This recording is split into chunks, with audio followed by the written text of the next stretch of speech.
Hello guys, welcome. This is Deepika from MyTutorialRack.com, and in this tutorial we are going to see what all things AI can do for you.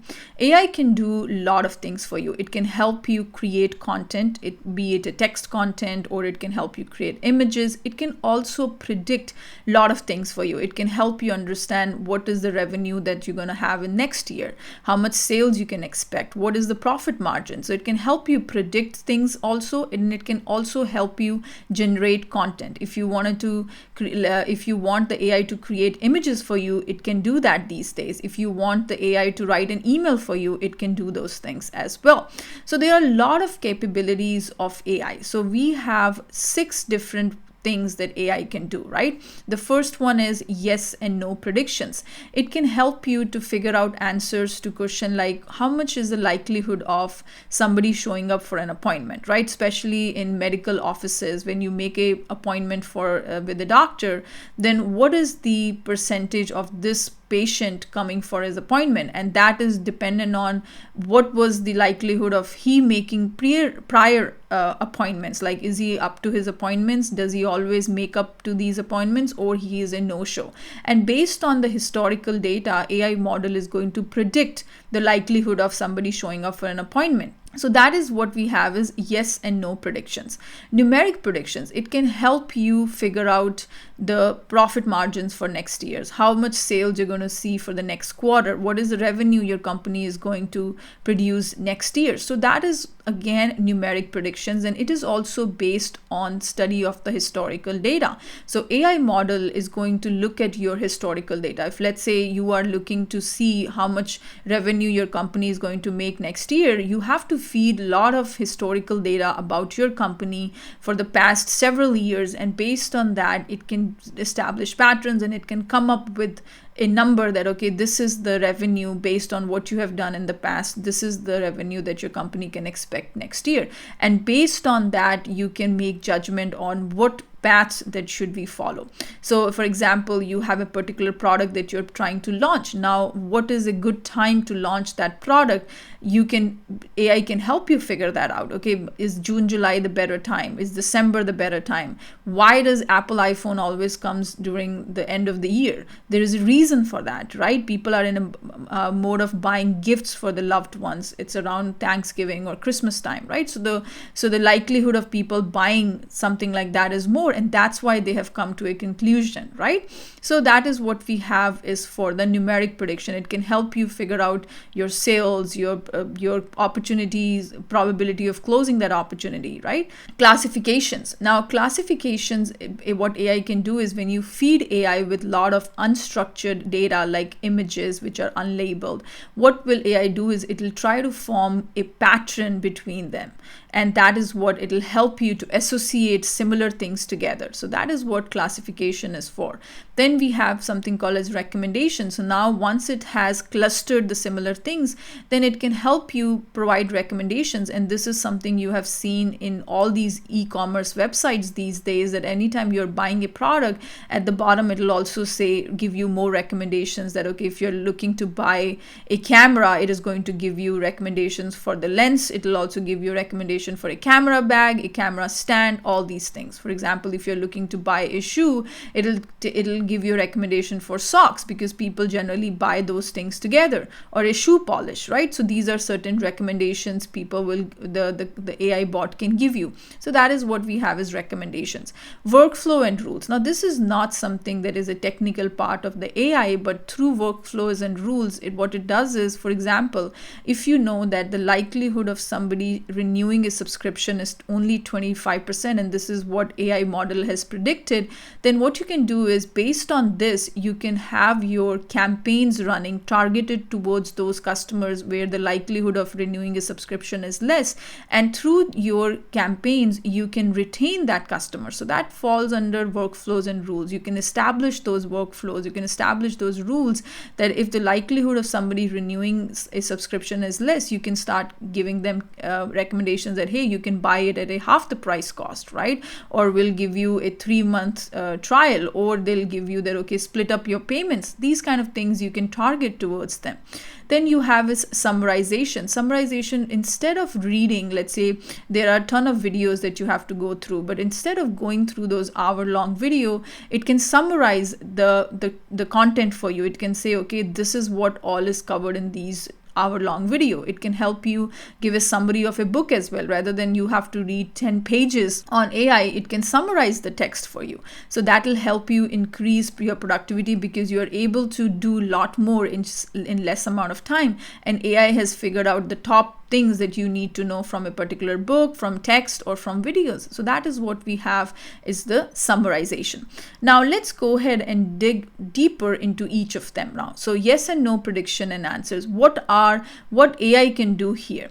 So is this good lead for my business, or will this prospect open my email? Those are the things that will fall under this yes and no umbrella. AI helps you answer these questions by analyzing the historical data, right? If you want to see, will this prospect open my email, your AI model has to see what percentage of the times he has opened in the past, right? And based on that, the likelihood will be either more or will be less. Yes and no predictions generally come in the form of probability, right? What is the probability of somebody opening my email? What is the probability of somebody showing up for his appointment, right? So these are your yes and no predictions, and probabilities are converted into scores, and scores are just a different representation of the likelihood of yes. What is the score? Is it a 90% chance that this customer is going to come for his appointment, or this is this 50% chance this particular patient is going to show up for his appointment? And based on that, you can figure out, okay, do I need to book more appointments during the same time so that the probability of I will have a business? Because doctors lose a lot of money when patient doesn't show up, because they have dedicated that amount for you specifically, and they're not booking somebody else. But if you do not show up, they're losing a lot of revenue. So that is why you have probably seen that, okay, there's a $50 charge if you don't show up for the appointment, right? Because they're losing revenue. And if you can predict, if the doctors can predict the likelihood of somebody showing up for an appointment, they can act accordingly, right? So that is what your yes and no predictions will help you. The second one we have is your numeric predictions. Now, in the numeric predictions, it can help you figure out the revenue for your company for next year. Numeric predictions often predict forecasting solutions. For example, how much revenue will this new customer will bring in? How much revenue your company is going to have? How much profit your company is going to have next year, right? What is the ideal price for this product? How many days it will take us to resolve the customer issues? For example, if in the past, if the issue is a very complex issue, if you have taken 3 to 5 days, that's the probability that you're going to take again. Numeric predictions also use your historical data to arrive at these numbers. Okay, so numeric predictions have helped you to, based on the history of your data, it will predict the answers, and based on that, you can make a better judgment what is the next step for your business. So that is what we have, is the numeric predictions. Now the next one we have is classifications. Now classifications frequently use deep learning capabilities to operate on unstructured data, which is like free text or images, okay? And then they are going to establish the pattern or associate the similar things together. Classification is used to extract useful information from unstructured data. Okay, unstructured data is data without any labels. Okay, bunch of images and there is no label for those images. Just a news article is another example of unstructured data.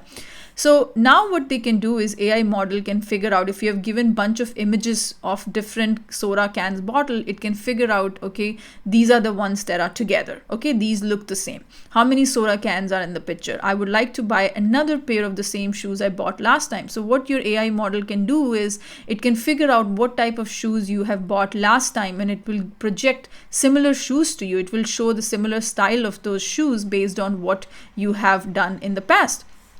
Clustering.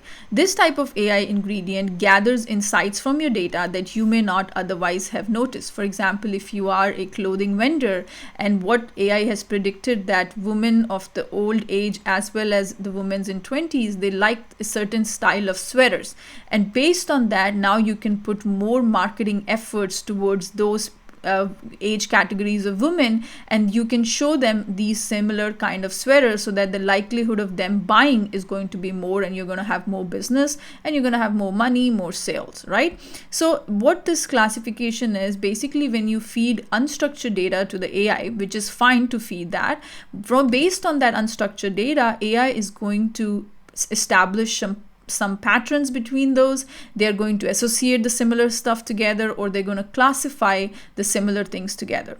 Okay, and because of that, it can generate a lot of useful information from your unstructured data. So that is what we have for classification. The next one we have is recommendations, and this is very easy, right? Recommendations are key when you have large set of items that you will like to recommend to users. Many e-commerce websites apply recommendation strategies to products, and you probably have seen that, okay, if they have bought a particular pair of shoe, you will also get a recommendation for either a shoe polish or socks, etc., because people have bought those things together. So that is what AI can help you do that, and you can give you more, and that way the customer sale price is going to be more, because now instead of just buying shoes, now he has bought socks with it, shoe polish, etc., right? Or a shoe rack also. So those kind of things will be combined. So now you're upselling your customers, you're selling more stuff. The customer was only looking for shoes, but then you reminded the customer that, okay, you may need these things as well, and that way the sale for all, instead of buying one product, now the customer is buying 4 products, right? So that is called an upsell, and AI can help you give those recommendations. AI is not going to recommend you with a shoe, he's not going to recommend you a gallon of milk. No, AI is smart enough to figure that out, that okay, with shoe you probably have to recommend a socks, or probably a shoe rack, or a shoe polish, things like that. Okay, so that is what the recommendations help for. Now the next one is the workflows and the rules. Now workflows and rules are not technically part of the AI, but they are essential part of how AI is used, right? If your AI has predictive that there is 25% chance of somebody renewing the subscription, that is what your AI has predicted. Now what you can do is, now you can have those workflows and rules set up. Now you can have those campaigns set up where you're going to market your products again to those customers, and with it maybe at a discounted price, or you're going to give them a better deal so that they can retain their subscription. Okay, so that is what workflows and rules does for you. They're not part of it, but what data they have predicted, you can take action based on that data. Okay, so that is what we have is workflows and the rules. The next one, the last one we have, is summarization. Summarizations play a huge role in how AI works, how generative AI works, Gen AI. This is called as generative AI. And in the next tutorial, we're going to understand what generative AI and what is predictive AI. Imagine you have hours worth of recordings that you have to listen to, or you need to read a 10-page paper on Salesforce.